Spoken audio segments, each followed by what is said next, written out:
So let's take the Fabry-Pérot case, Fabry-Pérot cavity, or Fabry-Pérot element as the example. While the optical feedback is equal to 1 after round trip, first the phase should return to its original phase. That means exponential 2j beta ALA times exponential 2j beta LP should be equal to 1. Then we can take a natural log at both sides, then divide it by 2, because I is exponential I to n pi. Okay, so beta ALA plus beta PLP should be m divided by pi. Alright, then we can further decompose the beta, the propagating vector, as 2 pi NEF divided by lambda. Or we can just write it simply down as the average.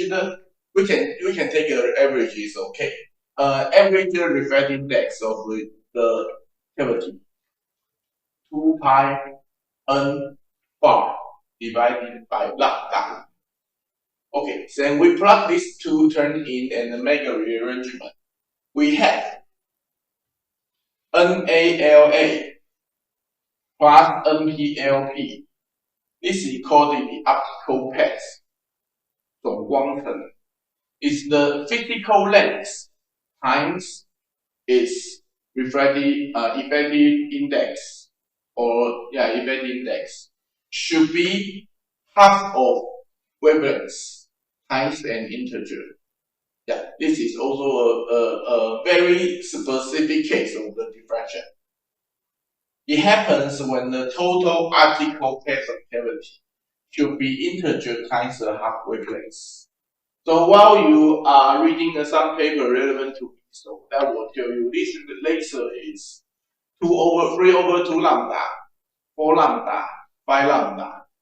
Yeah, since we can normalize with its lasing wavelengths, then we can express that with a simple integer. This is the case of ISO. But for edge emitting laser, the length is pretty long.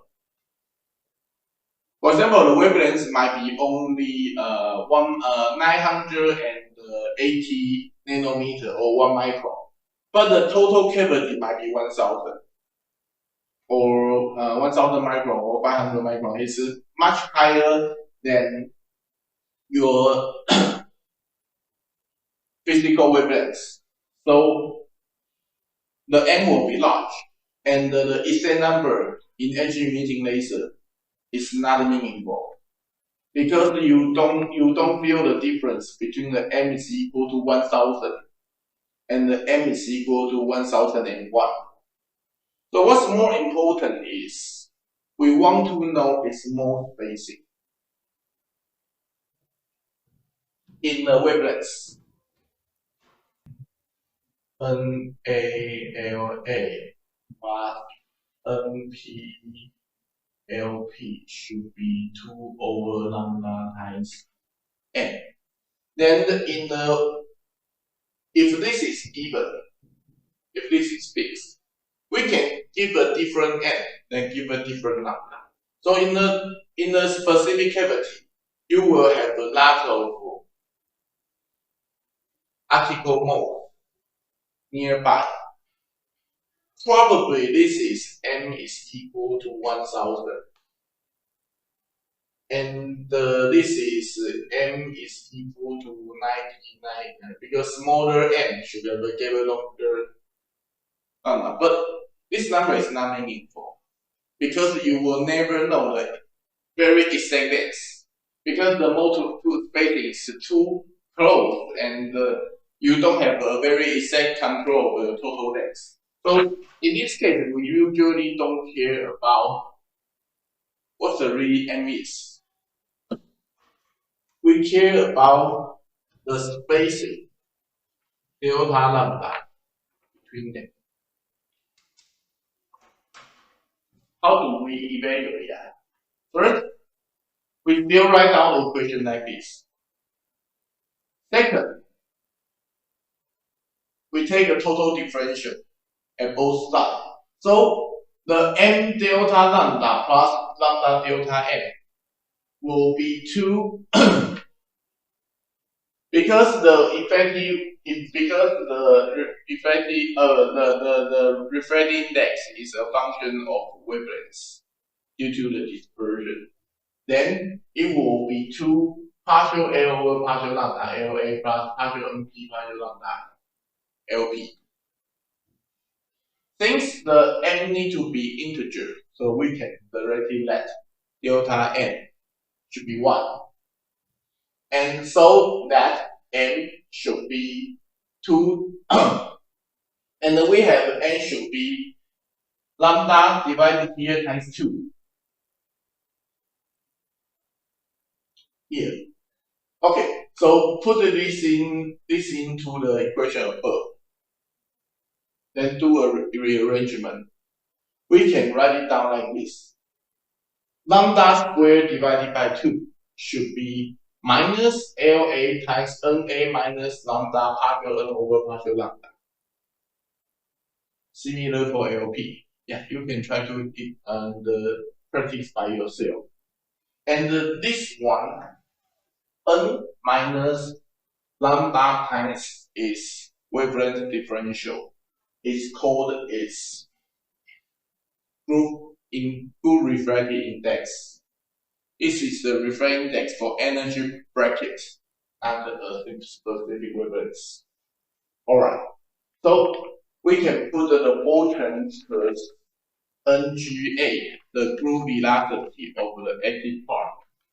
Not the group refractive index of the active part, and the group refractive index of the active part. So the most basic should be lambda divided by NGA LA plus NGB LP. So it could be either calculated or measured. If now you know the NGA and the NGB by some means, you can calculate delta lambda. This is the one way to use this equation. The other one is that actually we can measure by spectrometer because you have so many peaks. Well, and you know the one of the central wavelengths. Since lambda is pretty larger than delta lambda, then in this case we can evaluate its group refractive index. So it can be used by either direction. Since the NP over d lambda is a negative value, if you look some reference, or if you take the Professor solid state physics, that will have some explanation why it is a negative value. But if you don't know, that's okay. Don't need to worry about that. You can just accept the truth. This is a negative value physically. So the second term is a positive term. So the group refractive index will be higher than the phase refractive index when the light is below its band gap. When it's above it, then it's not. Anyway, you only need to know that while you're calculating this, you need to use the group refractive index. And for convenience, there will be only 4 numbers available for you. Yeah, because trying to assess the group refractive index is beyond the scope of this class. Just remember, NG should definitely larger than N. Since the coupled equation need to satisfy simultaneously under steady state, the carrier density has a maximum value.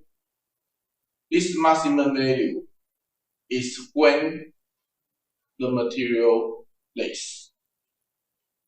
So at the beginning, you might suddenly increase your carrier density by increasing the total, but in a few seconds, after a few cycles, if you have a very good spectrometer with picosecond level, picosecond level resolution in time, then when you take the counting of photon you encounter, you actually really observe a ringing like this, then return to its original level. But the new balance, the new level, because you are counting the photon, there will be more photons, and it will go up first. Okay, so let me explain what I'm talking about. So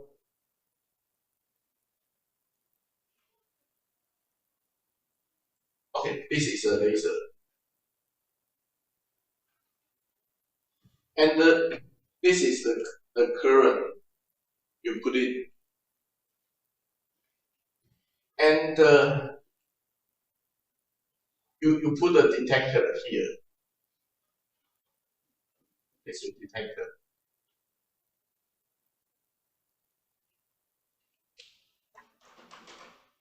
Okay, and the light is emitting.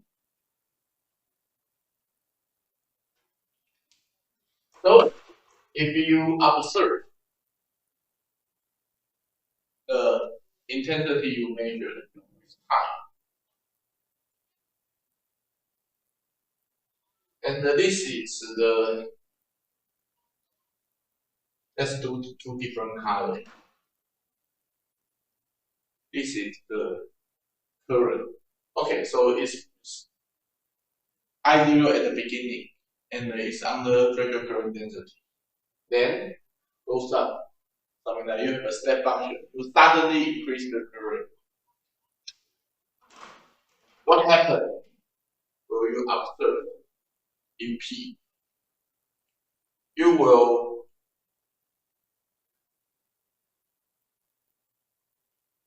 because the time delay, you will definitely have a slower increase of your photon carrier density, but it will overjump at the first. Then after few ringing, reaches equivalent density. If you have a way to see the carrier density by somehow, I don't know. Anyway, if you have a way to monitor the carrier density, the photon will simultaneously, what do you get? So at the beginning, it's in N0. Then with the jump of current, yeah, surely you will increase the first. But because of the increase of power, the gain will consume the carrier fast. So what is in high point, it will be lower. And after few turn, you will recover to its original carrier density. So although the injection current increase, the measured output power increased, but the carrier density in your active region is clamped. This is so something called the gain clamping phenomenon. When the current, your injection current is higher than your current density, the carrier density remains constant at under steady state. Yeah, at the transient moment, yeah, it might be increased or up higher than the NTH, but due to the interaction between electron and the photon, it must return its equivalent carrier concentration or the threshold carrier concentration back. And since the NTH returned its original value, the gap is also clamped because the optical gap is a function of carrier density. So let's consider the relation between current and the carrier density. When it's 0, yeah, it should be very close to 0. Then it will increase first. If there's no cavity, that means the light and the photon and the the carrier don't interact with other strong, surely will keep increasing with injection current. However, if you add some cavity, make some more, create some more to achieve lacing, then there's a threshold carrier density and a threshold current for a specific mode. And after that, the relation becomes clean. Although the injection current increase, the carrier concentration remains.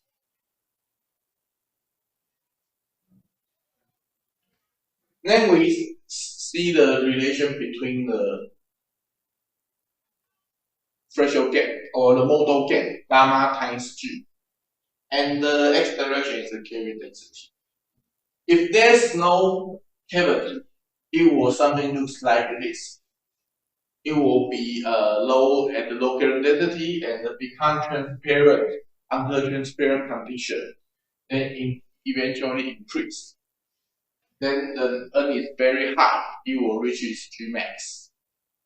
Gamma times Gmax. Okay, so that's the case if there's no cavity. If we only consider the active region as a bulk material. Then, since we have some proper cavity, either by doing 2 mirrors, usually 2 mirrors. The most common way is just by doing the cavity with 2 mirrors. Then now we have a threshold current condition. So threshold condition and the transparent condition are two different things. At the transparent condition, the gain is equal to 0. On the threshold condition, the gain is equal to loss. If your cavity has no loss, then your threshold condition that will surely be more closer to your transparent condition. Okay, so now you have a cavity and it created the threshold condition of specific mode. The gain will increase, but since the NTH will not increase further, so the rest part will vanish. It will just stop here. Then you might be interested. Then, where does those carriers go? Since I still injected a lot of additional carriers by increasing the current, but you said that the carrier density in the active region is clamped. It has to be fixed. So what's the difference of where does this carriers go? It will be all consumed by the stimulated emission. That means as the carrier increase, those parts are all undergoing stimulated emission.